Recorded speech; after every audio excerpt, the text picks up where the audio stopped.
Good evening. Are you guys excited? I am very excited because I'm going to be your guide to one of the great mysteries, the Star of Bethlehem.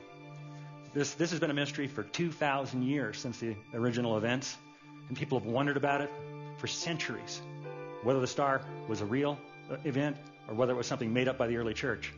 And, really, that's the two basic positions people have taken historically. Believers, some people believe the Bible is true, and they say, well, the star's in the Bible, so I'm good with it. They don't worry about it. But there are other people who have a more critical attitude towards the star, and they read the story, and they say, wait a minute, that star is described as doing things that stars can't do. That must have been made up.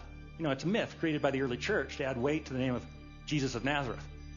Well, those are the two pole positions, but we're not going to take either one of those this evening. What we're going to do is to treat the star more like a puzzle or a mystery to be solved.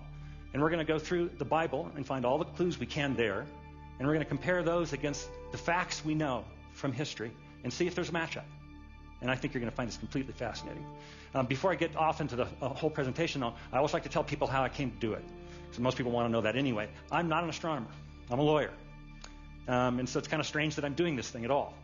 But I got fascinated with the Star of Bethlehem, and it became almost an obsession, and that's why I'm standing here. So let me tell you how that happened. It began with a young man in our neighborhood who wanted to make some extra money, and he had this great idea of setting up Christmas decorations in people's yards. And he went door to door to everybody in the whole neighborhood. He's going to house, and he gets to my house, and he says, Mr. Larson, you're not going to put up the decorations. You're going to look at my book and pick a figure. So I look at the book, and it's full of things like duckies, and bunnies carrying presents and things like that. And I'm a deeply committed Christian, so I just couldn't go there. So I just looked at the thing, and I blew it. I declined. Everyone else in the neighborhood did it. And the result was that the whole neighborhood lit up with this unified theme come Christmas.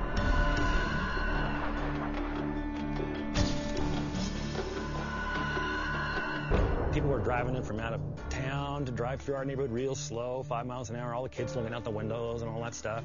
They get to the Larson house, and it's dark. So I had to do something. And my little daughter, Marion, decided what we should do is make the three wise men. So we did. We made wise men that stand about that high, draped them with cloth and all. They look pretty cool. They march across my front yard every year at Christmas time. So when you have three wise men, what else do you have to have? You got to have the star. So Marion says, Daddy, make a star. And I immediately kick in with the lawyer's way of thinking. It's like, well, what was the star? If I'm going to make a star, what did it do? What did it look like? How long did it last? And was it a shooting star? Did it explode? Was it an angel? What was the star? So I got sensitized to that question.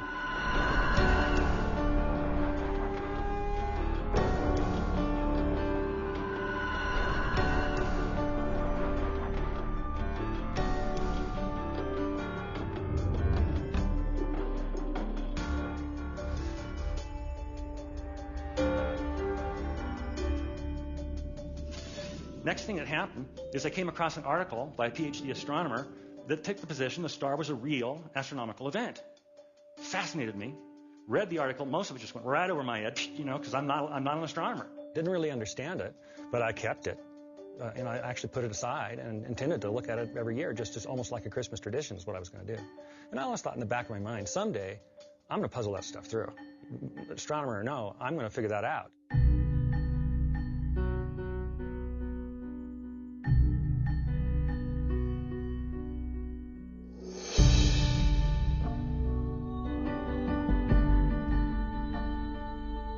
Next thing that happened to get me on the path to what I'm going to show you, my church asked me to teach a course called Essentials, which is the biblical basis for the core beliefs of Christianity.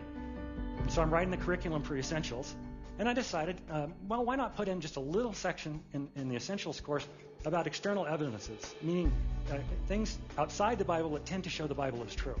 And as I was putting that one together, the star came to me. I thought, my goodness, the Star of Bethlehem. If that's an actual historical event, I mean, how about that for an external evidence? So that turned me on totally. And I said, okay, now's the time. I'm not thinking about maybe someday. Let's start. And so I bought some astronomy software. And for months, and it actually turned into years, I would go out on the deck after dark, after my girls had gone to bed, and I would go through that article, tap on my computer, look into the software, look at the sky, found everything in the article, eventually found a whole lot more, and a lot of stuff that I have to say is pretty darn close to shocking to me.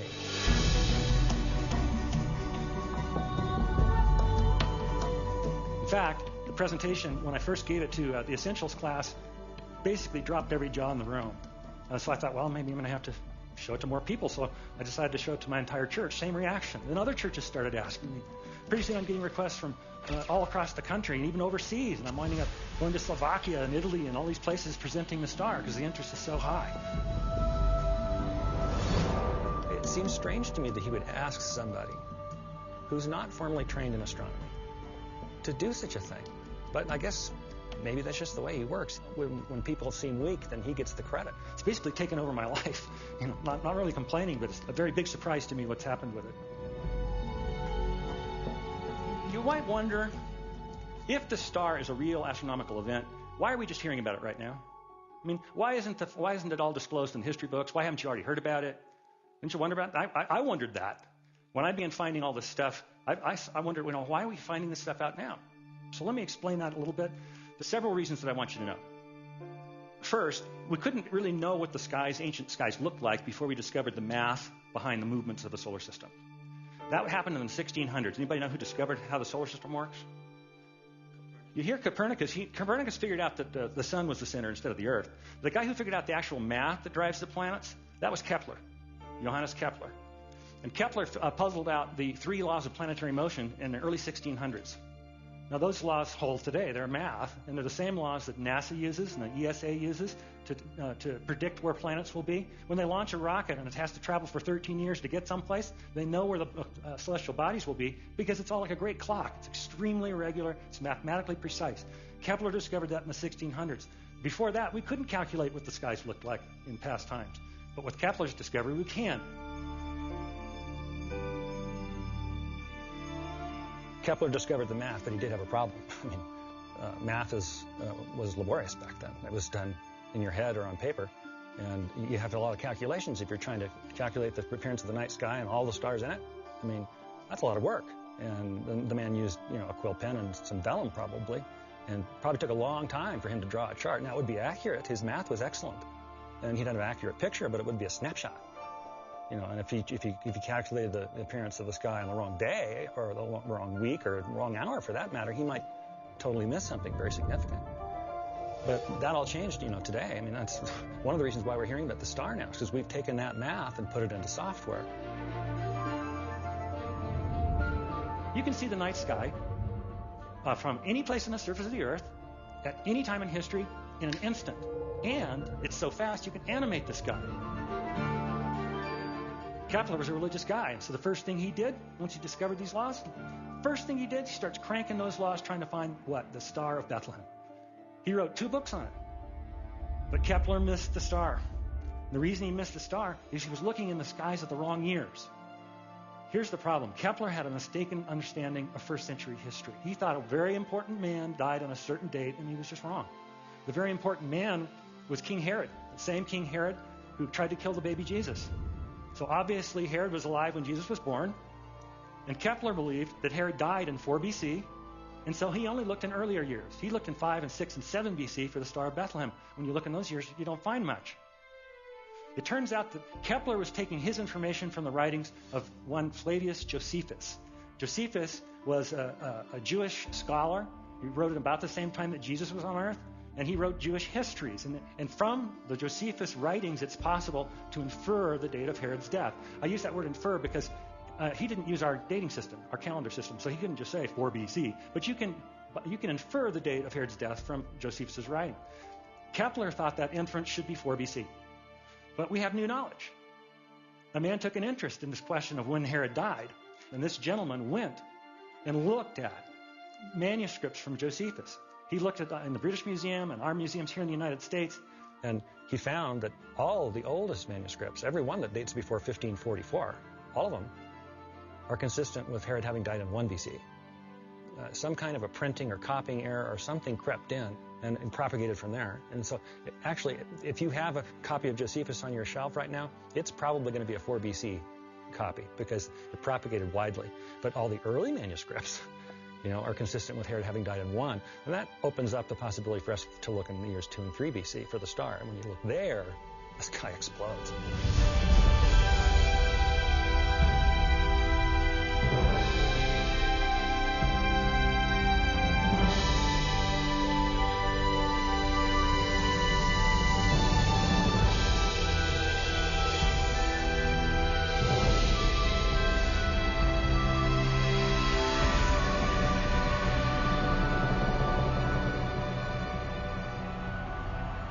Now, a funny thing happened when I began to find all this stuff in that article and in a lot of other stuff too. I was finding signs in the sky.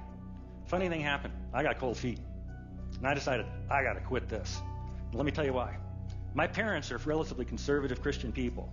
And they taught me when I was just a kid not to fool around with astrology. They said, look, astrology is either just entertainment, just false, or it's a cult. Neither one's good.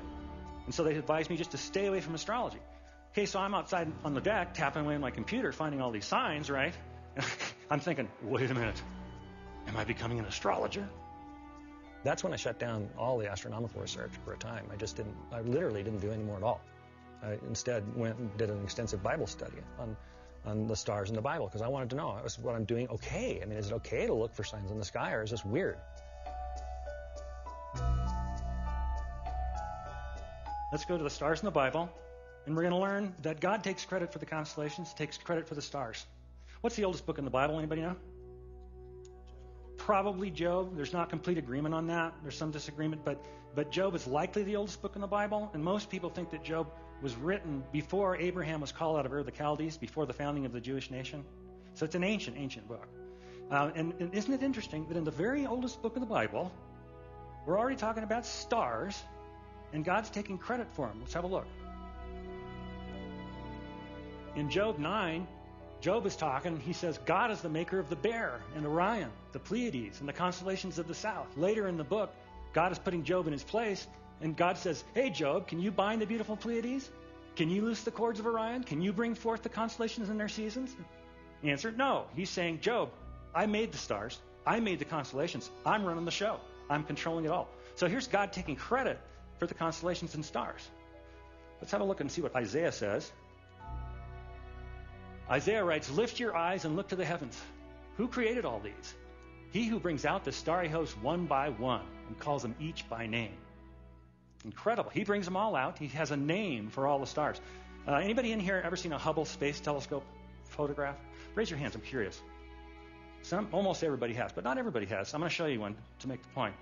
Let me give you something to look at while I'm talking to you.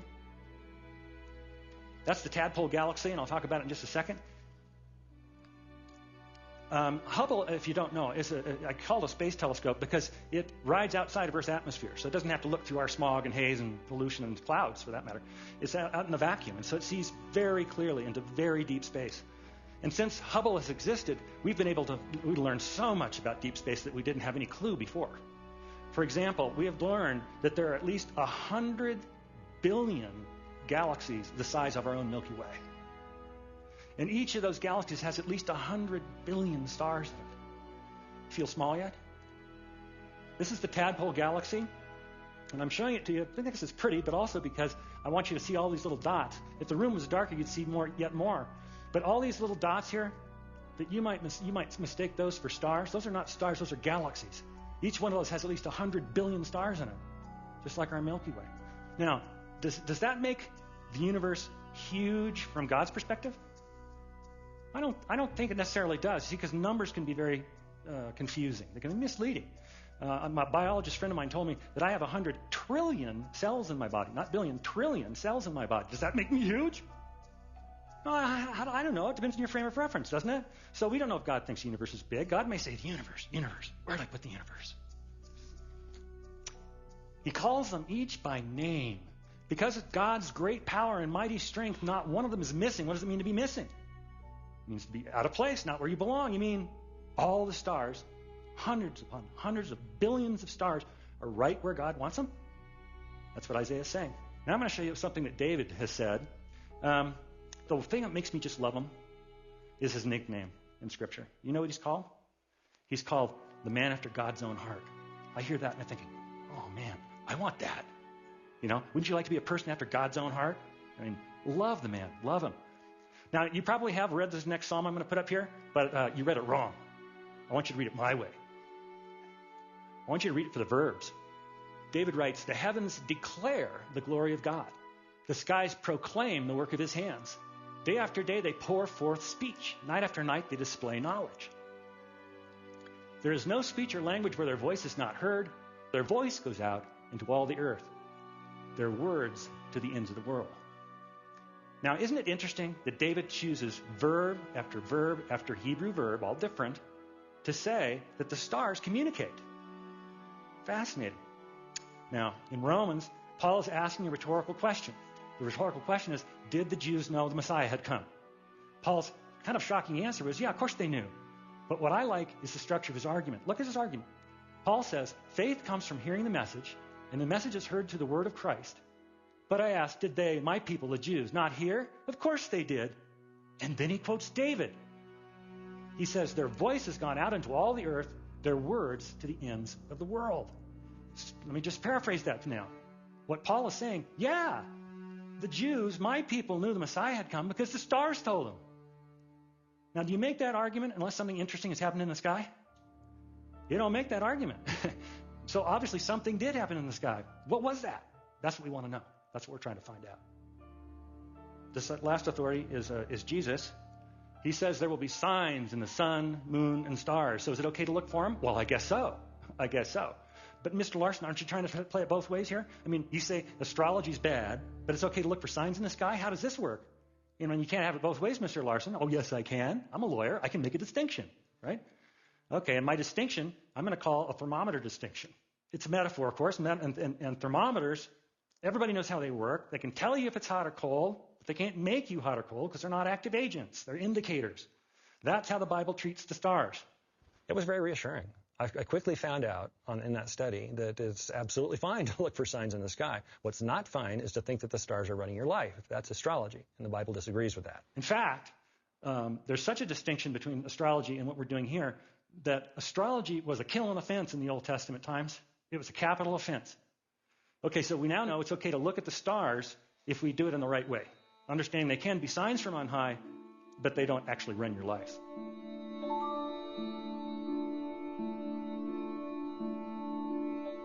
When I began really pushing hard the research after having found the stuff in Craig Chester's article, I wanted to go further. So that means I had to really puzzle it through. It's the only way I feel safe making a presentation is if I pushed it all the way back and I know what I'm saying is so. And I've got the back end filled in. So I went to Matthew and I treated it like it was the Bible. I mean, that was the real set of clues right there. And most researchers don't pay that much attention to Matthew, only to the extent they see, oh, there was a star. They basically don't treat the Bible seriously. You know, they find out there's a star, they see Matthew chapter 2, and then they throw away the Bible, you know, and just start looking around in the sky. And for that reason, nearly everything in the night sky has been proposed as the Star of Bethlehem at some point or another. Nearly everything. I wanted to go through and see, well, let's mine this for data. I'm looking for data points here. I'm looking for clues to solve a mystery. And so I went through Matthew very, very carefully and found that if you pay close attention, there are 9 characteristics of the star. That's a fair amount of data. When you have that much data, you can quickly eliminate a whole lot of things that other people are proposing. Why? Well, because I'm paying attention to Matthew. And I'm very conservative, too, about this issue. So if we find something in the sky that, maybe fulfills 8, I'm going to say, that's interesting, but it's not the star. It has to completely line up with Scripture for me to think it's really the star. In fact, when you guys go home, if you get interested in this, you go home and you Google this deal, you're going to get a bunch of weird stuff coming up. Occult, strange, bizarre stuff. Fortunately, in most of the major search engines, my site's going to be very near the top because it's very well rated. So you can find my site, and I encourage you to go there. My site is called BethlehemStar.net. So let's go to the 2nd chapter of Matthew and look at the clues. After Jesus was born in Bethlehem in Judea during the time of King Herod, so you see again how important it is when Herod died. If Herod died in 4 BC, you look in later years, but we think he died in 1, so we're looking in 2 and 3 BC. Magi came from the east to Jerusalem. Okay, got to ask, what's a magus? Same word root as our word magic. Are they magicians? The one showed up in Acts, and he was a bad actor, so some of them were bad. We don't know that much about the Magi. We don't even really know how many there were. We think there were 3 only because there are 3 gifts mentioned in Scripture. But we do know something about Magi, at least, because we have the writings of a Jewish philosopher and historian named Philo. Philo lived in Alexandria, Egypt, in the large Jewish community there, and he was a copious writer. And his works have made it through to the present day. I've got a huge compendium of Philo at home. Most first-century histories have been lost. That's the truth, because we burned the world's major libraries in various conflicts over the years. But Philo made it through, and Philo does discuss Magi. And he describes a particular school of Magi. He calls it the Eastern School. And these Magi he praises. He says these guys understand the natural order, and they're able to explain the natural order to others. And they were, according to Philo, probably what we might call something like proto-scientists. They were the scientists of their day. At least this fancy Eastern school of Magi was of that character. Now, we don't know that these Magi in Scripture are from that Eastern school, but don't you think it's interesting that Matthew wants us to know they came from the East? I think he's telling us these Magi were from the good school. Impressive Magi. I have a theory about this Eastern school of Magi that perhaps they were descended from Daniel's day. Daniel never went home. He stayed there until he died. And I'm sure was training people to come up behind him. That may well be the Eastern school that gets described in Philo. The Magi asked a question that's just loaded with clues. They said, where is the one who has been born king of the Jews? Those 3 clues right there. Did you see them go by? Whatever the Magi saw in the sky suggested to them birth, the Jewish nation, and kingship. Next, they say, we saw his star in the east. I'm going to stop there because I have to correct the translation a little bit.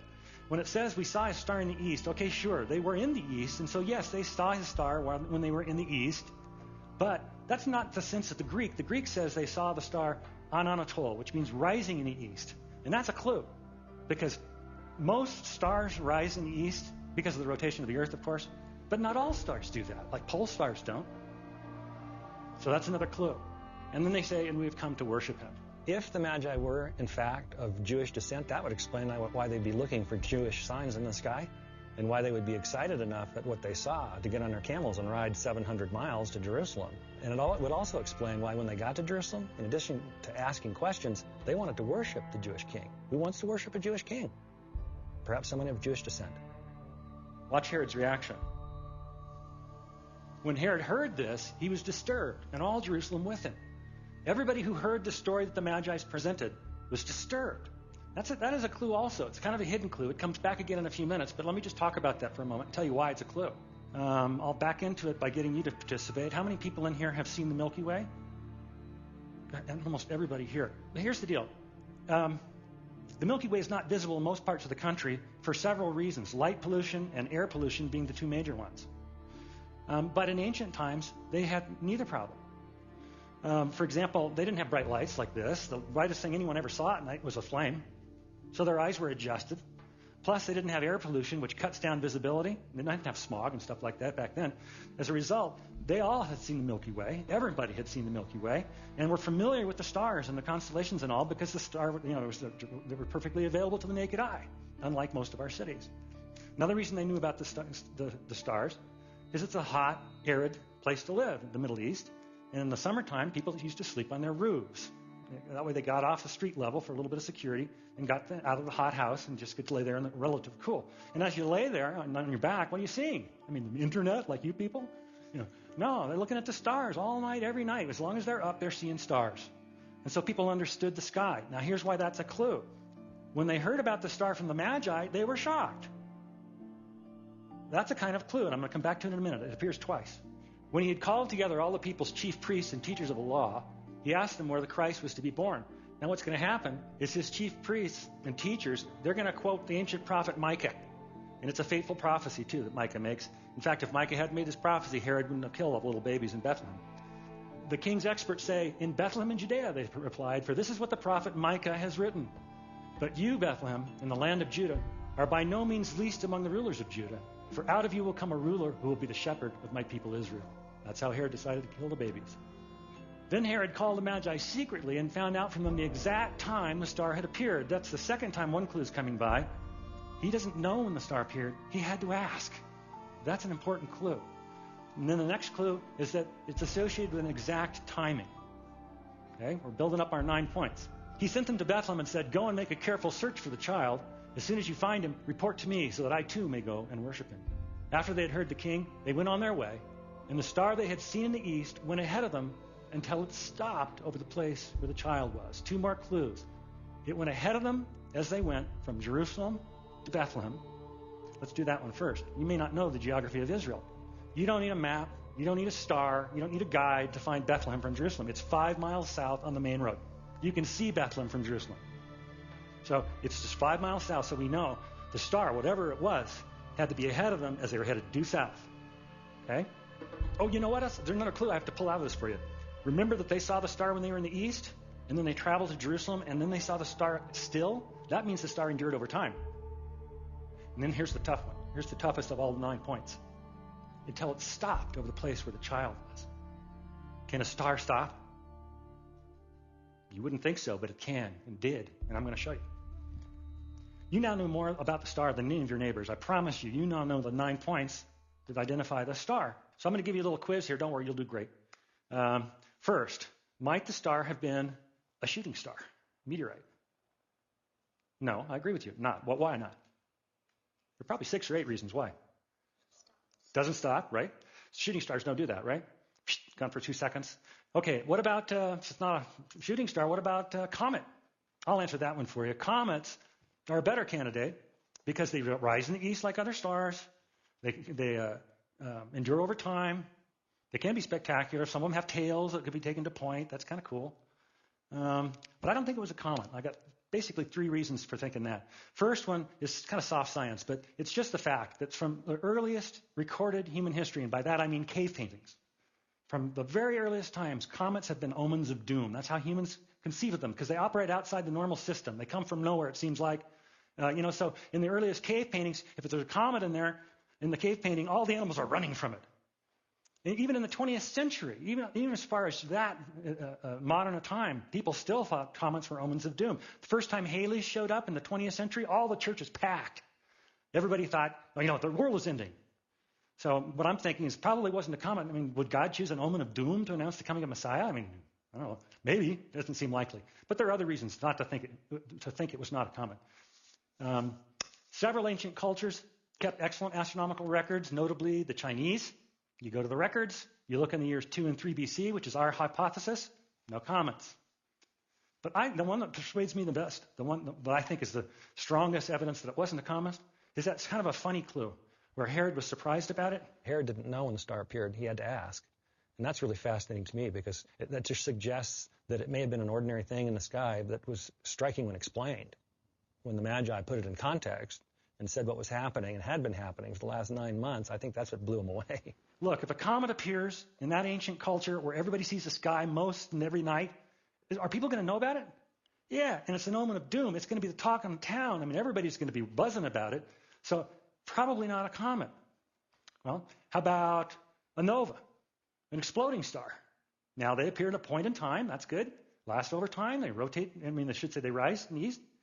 Probably not a nova, though, for the same reasons. You look at the Chinese records, there aren't any novae recorded. And also, Herod would not have had to ask.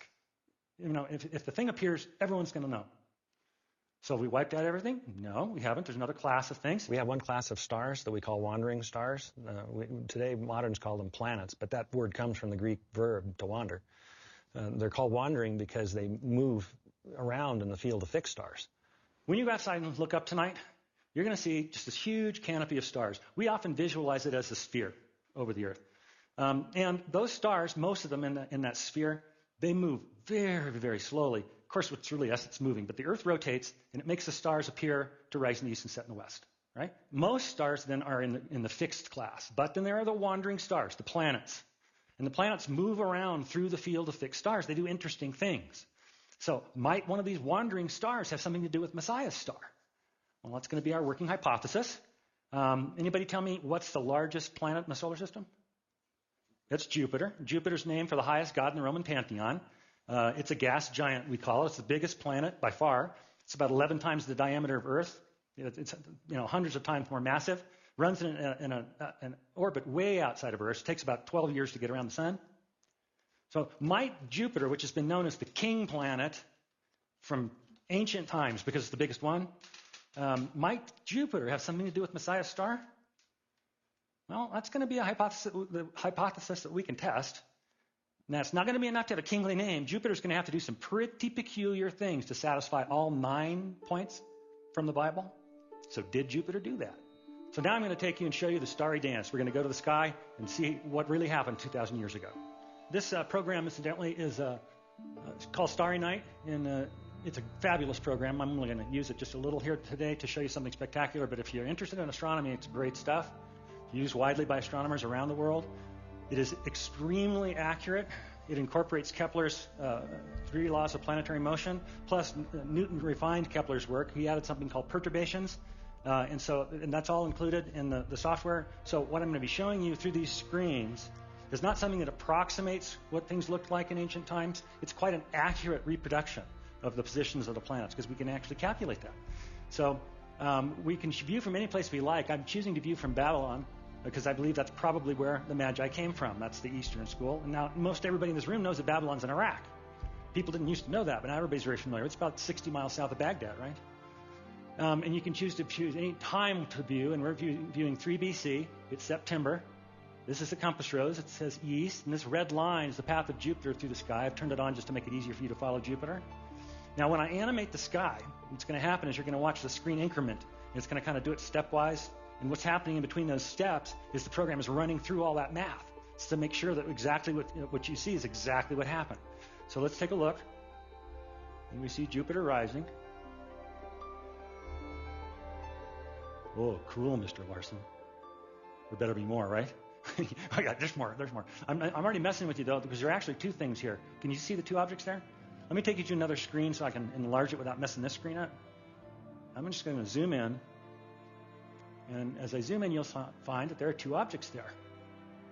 This is Jupiter. The smaller object is a star. It has a name. It's called Regulus. That's the same word root as our word regal. The Babylonians called Regulus Sharu, which means king. The Romans called Regulus Rex, which means king.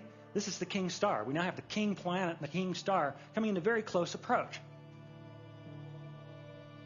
So I'm out there on the deck and I'm typing away and I find this and I'm thinking, well, that's pretty cool. I mean, I can see king there.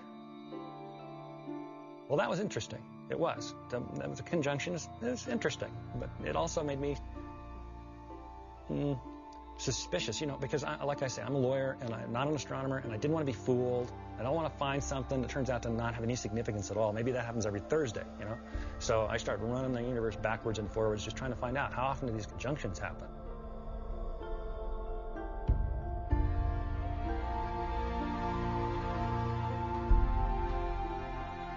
Here's the situation. Let's just make some assumptions to put this in context for you. I don't know how old any of the Magi were, but let's just make some assumptions. Let's say you have to be an apprentice to become a magus. Let's say that you make the grade by age 20 or something. Then you got maybe 50 years until your eyes go bad and you can't observe anymore. So let's say they had 50-year careers. And let's put them in mid-career, just making some assumptions here. If that was the case, and if they were watching, weather permitting, if they were watching, they might have seen something like this 2 or 3 times before. So somewhat rare, somewhat interesting. Yeah, make a note of it. That's what they were into. But probably wouldn't send them to Jerusalem. Probably not. But of course, there's more. Now, I'd already told you that wandering stars move about in the field of fixed stars, right? But they don't do it correctly. Just so you know, the planets misbehave. Let me show you what they do. Here's what it looks like.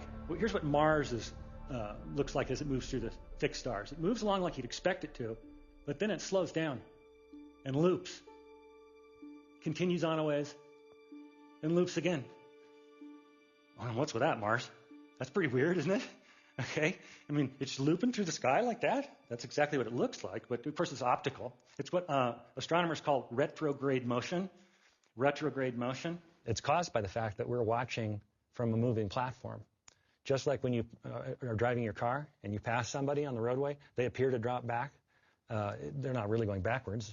You're just watching from a moving platform. Same thing. We're watching from Earth.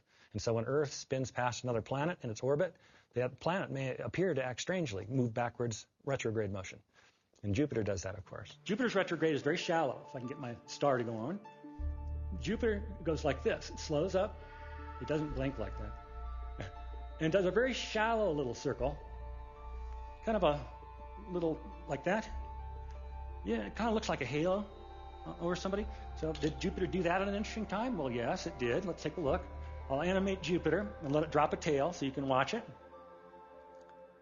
Jupiter passed Regulus, changed its mind, stopped and went back for a second close approach. That's 2.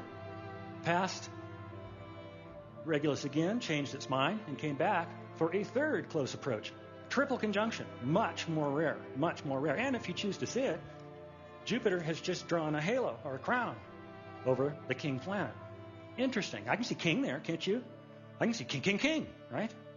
Some people would say, well, king, new king, or maybe it means birth. I don't know. I can't get much more out of that, but I do see king there. Very sure. A lot of stuff still missing, though. I mean, I don't see the Jewish nation up there anyplace. So, of course, there's more. Next, I want to ask you a question. 12 Jewish tribes. One produces Messiah. Which one? Anybody know? You're right. Say it louder. It's Judah. That's right. What's the animal symbol for the tribe of Judah?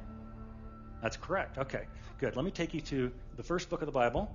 Look at Genesis 49 for a prediction of the coming Messiah. We read, "You're a lion's cub, O Judah. You return from the prey, my son. Like a lion, he crouches and lies down. Like a lioness, who dares rouse him? The scepter will not depart from Judah, nor the ruler's staff from between his feet, until he comes to whom the scepter belongs, and the obedience of the nations is his." I need a prop. I'm going to use this for a prop. Y'all know what a scepter is? The thing that kings hold to show that they're kings, right? I want you to remember the scepter because it's going to show up again. Okay? So this is a prediction of Messiah coming in his role as King of Kings. Well, that association with the Lion of Judah, that helps us. Let's go back to the sky. If we look at the sky and turn on the constellations, we'll see that Jupiter has been crowning Regulus right here in the constellation Leo the Lion. Well, now I can see an association with the Jewish nation. I can see king in Leo. Well, that's pretty interesting. That's pretty cool. But there's something even bigger that I got to show you that really spooked me when I saw it. And to do that, I'm going to take you back to the Bible, to the last book of the Bible. We've just been in the first book of the Bible. Now we're in the last book of the Bible, Revelation. And I want to talk a little bit about Revelation first and about its author, because I want to make sure you're all on the same page. It was written by a man named John. He wrote 5 books of the New Testament, including the Gospel. He wrote Revelation when he was an old man. And under dire circumstances. The guy was on the island Patmos, basically locked up for his Christian beliefs. And he was there, most commentators think, for 6 to 9 months, and basically solitary on a rocky island. And he was old at that point, maybe probably in his 80s, maybe almost, could even be 90s. And that's when he wrote the book of Revelation. Now all of you who've read it, you know it speaks in a swirling prophetic imagery, and it's a lot of it seems metaphorical. Sometimes it's not chronological. It's a difficult book. It's a difficult book to interpret. But I can't explain most of it. I can, though, explain a little. I'm going to go to Revelation 12 and show you a corner that I think I understand. Let's take a look and see what John describes. He says, "A great and wondrous sign appeared in heaven." What is the sign? Well, I want you to watch this. It's a woman clothed with the sun, with the moon at her feet, a crown of 12 stars on her head. She was pregnant and cried out in pain as she was about to give birth. Then another sign appeared in heaven, an enormous red dragon with 7 heads and 10 horns and 7 crowns on his heads. If you understand this, please email me, okay? His tail swept a third of the stars out of the sky and flung them to the earth. The dragon stood in front of the woman who was about to give birth so that he might devour her child the moment it was born. She gave birth to a son, a male child, who will rule all the nations with an iron scepter. Hey, here's that scepter again. Who's the child? That's Jesus in his role as King of Kings. We saw the prediction in Genesis, and here in Revelation he appears again, and he's got that scepter because he's now the King of Kings. So, if the child is Jesus, who's the woman? Yeah, that's pretty easy. Okay. And in metaphorical terms, who's the dragon that waited at the foot of the woman to devour the child? That's Herod. The dragon is Herod. John elsewhere tells us in Revelation that the dragon is Satan, but we know in human terms it was Herod. So we now understand what he's describing is the birth of Jesus, but he sees it in the heavens. I'm going to show you something now that definitely got all the little hairs up on the back of my neck and on the back of my arm. And because what follows Jupiter into the sky as we animate the sky is Virgo, the Virgin.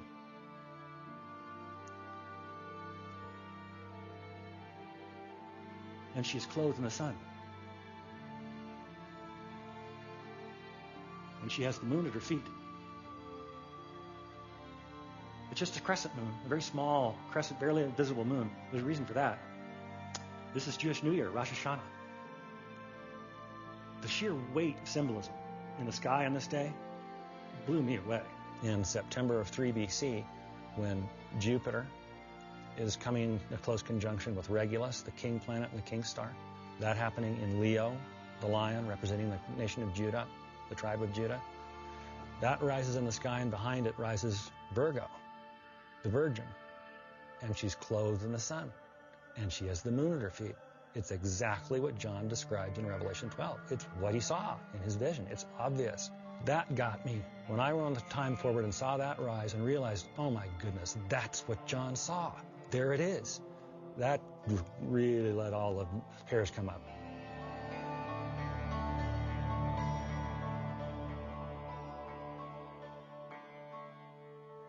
So I'm looking at all this stuff happening, and everything's just, really moving me. And I'm thinking, man, this may be the birth of Jesus. And then I thought, wait a minute, maybe not. Because Jewish people and a lot of Christian people believe that life begins at conception. So I thought to myself, well, maybe this is the conception of Jesus. Maybe this is the Annunciation, when Gabriel appeared to Mary and she said, be it done unto me. Well, you can test that, I thought. Well, let's just wind forward 9 months and see if there's anything interesting happening in the sky. So that's what I did. So let's jump forward 9 months. Now, we're still viewing from Babylon because I don't think they've left yet. It's now 2 BC. It's June. It's 9 months later.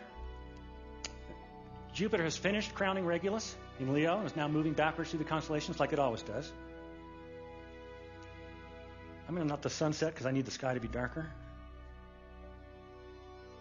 You can see it setting in the west, of course, like everything does because of the rotation of the Earth. Incidentally, if you're in Babylon and you're looking west, what are you looking toward? Israel. Okay.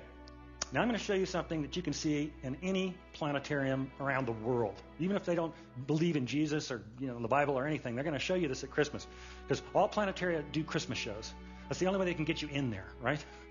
And they always show this event because this event is simply so spectacular. Whether they believe in God or not, they're going to show you this shot. I'm going to kind of cheat as I show it to you, though, because observation back then was all naked eye observation. They had no lenses. So I'm going to cheat. I'm going to zoom in because I want to show you guys. I'm going to take you in on the secret of what's happening here. They couldn't zoom, but we can. So I'm going to zoom in, way in. Until finally I get those two objects separated. One of them's Jupiter. The other one's another planet. You're going to tell me which one, too. Men are from Mars. Women are from Venus. That's the mother planet. Venus is the mother planet. So we have Jupiter, the king planet, and Venus, the mother planet, coming into very close conjunction. That seems kind of pregnant, doesn't it?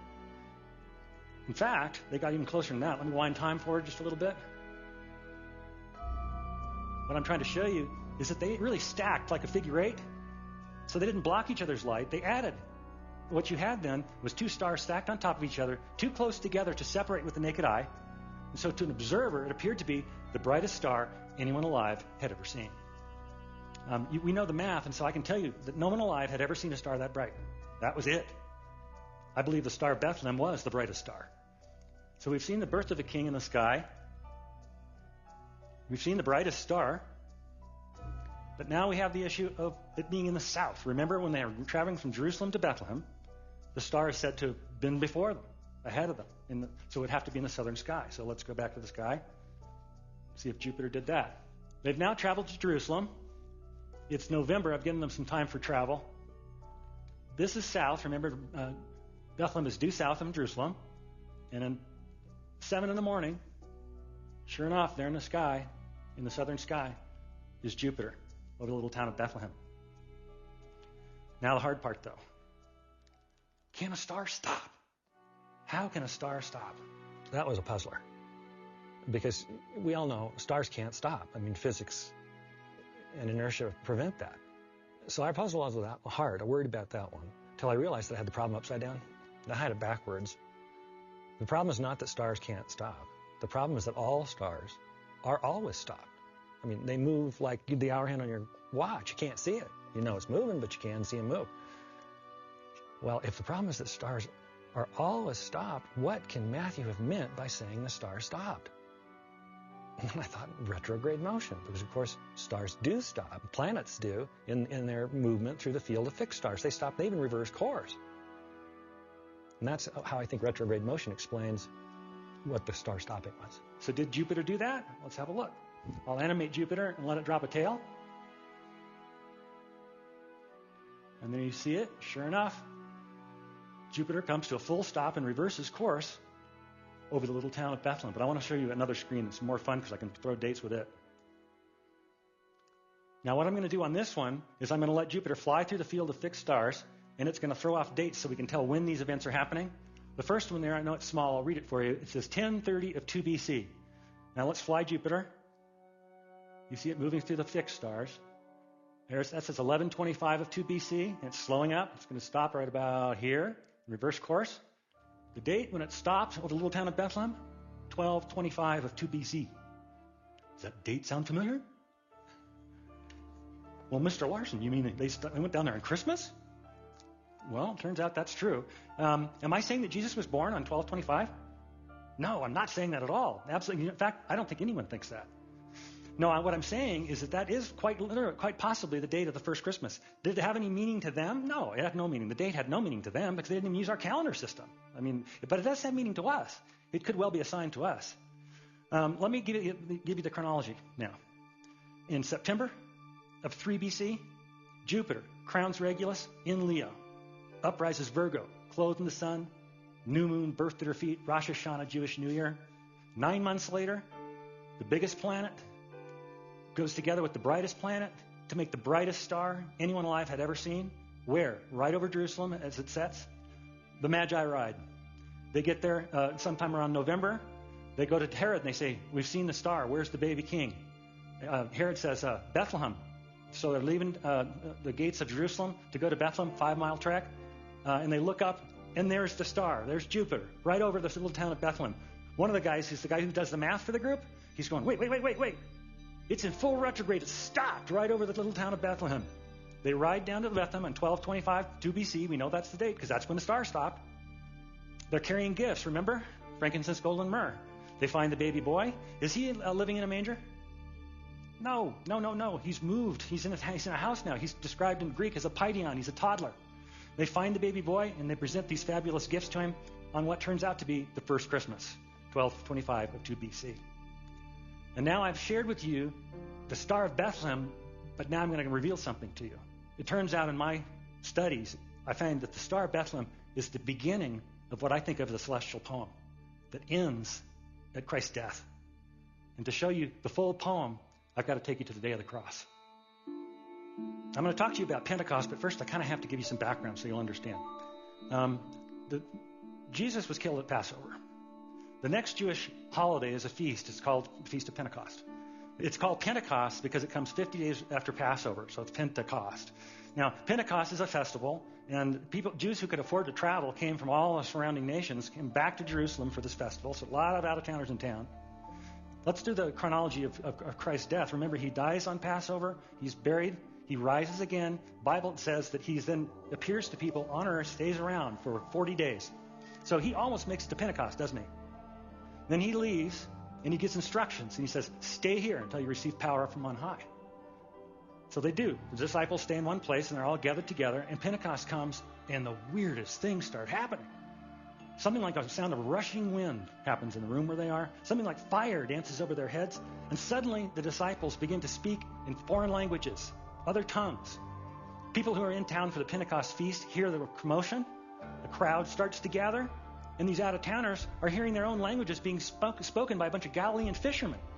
It gets crazy. The crowd gets big enough that there are hecklers in the back. And one of the hecklers shouts out, says, "Oh, they're just drunk." Peter stands up. He says, "They're not drunk. It's only 9 a.m. Now, I lecture to a lot of college students, and I'm wondering, this is persuasive? So the next thing he does, don't try on your own. What he does next is crazy. He's got a huge crowd, and it's kind of an unruly crowd. He's got hecklers and stuff. And so Peter stands up, and he starts quoting an ancient prophet. This is what he says. He quotes Joel. And he says, "I will show wonders in the heaven above and signs on the earth below. Blood," well, there's been a crucifixion. "Fire," something like fire danced over the disciples' heads. "And billows of smoke, and the sun will be turned to darkness." I think Joel saw a vision of something like smoke that blotted out the sun. "The sun will be turned to darkness, and the moon to blood." The moon turned to blood before the coming of the great and glorious day of the Lord. "And everyone who calls on the name of the Lord will be saved." And then he shouts at him. He says, "Men of Israel, listen to this. Jesus of Nazareth was a man accredited by God to you by miracles, wonders, and signs, which God did among you through him, as you yourselves know." Now, let me tell you why I put italics there. That's a very interesting argument. Let me paraphrase what just happened. Got a rowdy crowd out here. Peter stands up, and he says basically this. Joel predicted a bunch of stuff, and you've seen it. Now, you don't make that argument, especially to a rowdy crowd, unless they've seen the stuff. And one of the things they are said to have seen was a blood moon. Y'all know what a blood moon is? I thought that was weird. I thought that was just weird prophet talk. I don't know. Have you ever read and you see something in Scripture and it strikes you as so strange, like the moon would be turned to blood? You say, "Oh, okay." It just sounds like prophet talk, and I didn't know what it meant. But it turned out I was very wrong. That's a technical term. It's an ancient technical term, and it has a specific meaning. It means a lunar eclipse. Why do they call those blood moons? Because when the moon goes into eclipse, it goes into Earth's shadow. And so it gets no direct illumination from the sun. Instead, the only light that hits the moon under those conditions is refracted through the Earth's atmosphere. It's redshifted. Same thing, the similar phenomenon makes our sunsets red sometimes. So when the light comes through our atmosphere and it's redshifted, it illuminates the moon, which becomes a dull red color. Have you ever seen one of those? Yeah, pretty spectacular, aren't they? Can be. Well, here's the gist of what we've just seen. Peter says that Joel said that there's a blood moon, and you've seen it. So there was an eclipse. Interesting. Now we need to date Christ's execution. The reason we have to do that is otherwise we won't know what to look at the sky. We need to know what day we should study the sky to see the end of this poem that I'm showing you. So we have clues. Incidentally, let me make another pitch for my website here, BethlehemStar.net. The reason I'm pitching it again right here, there's a whole lot of really fascinating stuff on the website about this issue, the dating of Christ's execution. First, we know it was Preparation Day, and the Sabbath was about to begin. Okay, some of you may not know what Preparation Day means. Jews of this time, if they were observant Jews, could not work on the Sabbath, which was Saturday. They couldn't cook, they couldn't wash clothes. So if they wanted to eat, they had to prepare it on Friday, and so Friday came to be called Preparation Day. So all 4 Gospels say that Jesus was killed on a Friday. Next clue. It was just before the Passover feast. Now, that's super useful, because we know when Passover is. We find from Leviticus, the Lord's Passover begins at twilight on the 14th day of the first month. That's the Jewish lunar month of Nisan. The Jewish calendar is not a solar calendar like the one we use. So, those 3 clues taken together are extremely powerful. And let me explain why. Because their lunar calendar works like our solar calendar in some ways, and this is one of them. Think about your birthday. It's always on the same day of the month, right? Is it always on the same day of the week? No, because in a solar calendar and in a lunar calendar, days of the month can float through the days of the week. Our calendars are alike in that. But that's a clue. It's a huge clue, because now you can see Jesus must have been killed in a year when Nisan 14 happened to fall on a Friday. Can you see that? Okay, that really narrows things down. Let's get some more clues up there. Jesus himself was about 30 years old when he began his ministry. John recounts 3 Passovers during Christ's ministry. And we know he was taken before Pilate. And we know when Pilate sat, because Tacitus, the Roman historian, records it, 26 to 36 AD. So all these things taken together, plus more stuff on the website, come to one conclusion.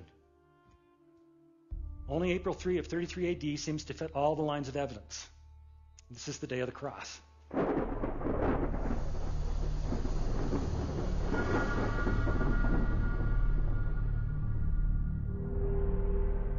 Isaiah says that the Messiah was beaten so severely he was hardly recognizable as human.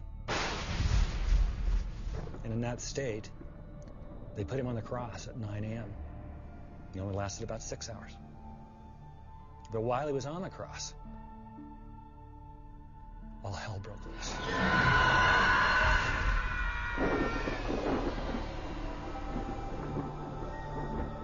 There were earthquakes, big earthquakes, big enough to bust boulders, because the New Testament tells us that. The sky gets dark at noon. Joel, in his vision of this event, seems to describe billowing clouds of smoke that obscured the sun. Tombs get shaken open. There's a veil in the Holy of Holies in the temple at Jerusalem. It separates the deepest part of the sanctuary from all the people who come to church, synagogue. That was ripped in half from top to bottom, symbolizing ordinary folks having direct access to the Holy of Holies, to God himself, because Messiah's sacrifice made it possible. They had to get him down off the cross before sundown. They had to do that, because otherwise he would defile the Passover. So they got him down. But the signs didn't stop. When the moon rose that evening, it was a blood moon, a lunar eclipse, which probably scared everybody there to death. I mean, I can really honestly think, having lived through all of those events and then seeing the blood moon, being scared spitless.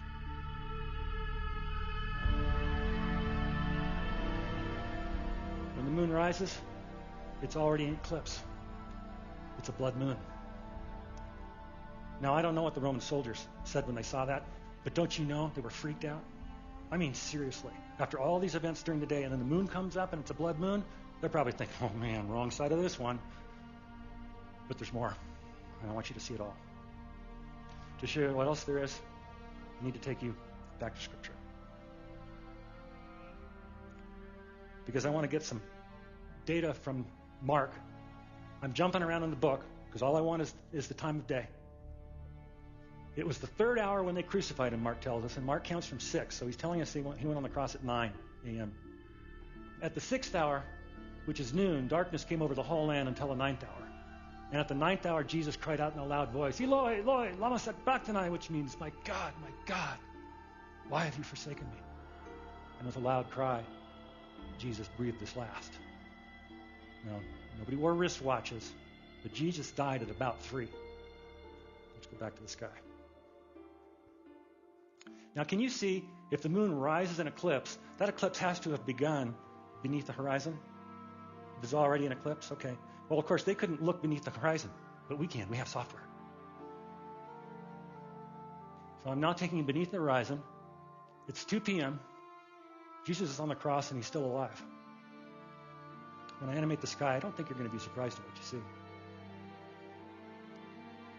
As Jesus expires on the cross, the moon goes into eclipse. But there's more. To show you what else there is, I need to remind you of the skies of Jesus' birth, or perhaps conception.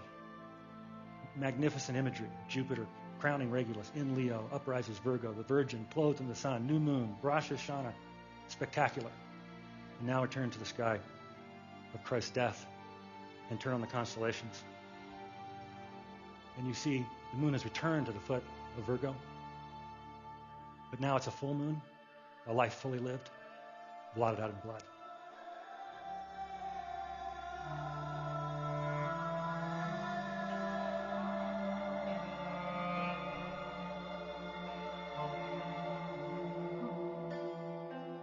I remember the night when I found the eclipse at Christ's crucifixion. I remember it because of what was happening to me. When I found that the moon was back at the foot of the Virgin, and then when I further found that the moon went into eclipse at the moment my Savior expired on the cross.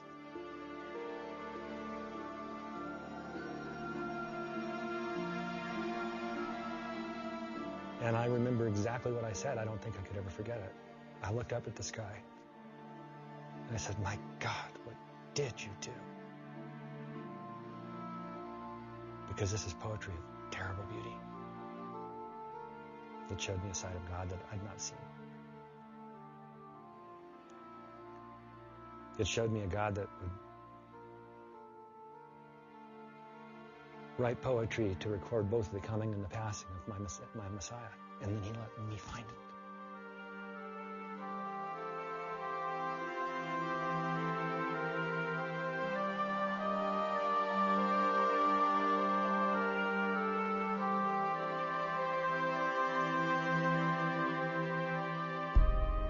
So what does this mean? What does this mean? You know, human beings have a characteristic response when they see a sign. They draw near to learn the fuller message. That's what Moses did when he saw the bush that burned but wasn't consumed by the flames. He drew near to learn the fuller message. It's what the Magi did when they saw the symbolism in the sky. They rode for Jerusalem to learn the fuller message. So what does this mean? Well, one thing it means is you can press the scriptures extremely hard and they hold up. But it means more than that. I believe it means Messiah has come. Our Messiah was announced in the sky. It's possible for us to have reconciliation with the perfect God because of Messiah's sacrifice. We just have to accept that. It might mean even more than that. Because if we found the star and a reasonable person could conclude that we have, well, then the star was part of the natural order. The solar system is like a great clock. It's mathematically precise.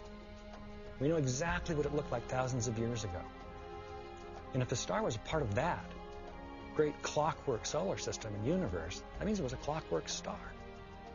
And that to me is almost overwhelming, because that means that from the very moment that God flung the universe into existence, he had to know exactly when he would enter the human race as a man and when Messiah would expire on the cross, because he marked it in the stars from before time.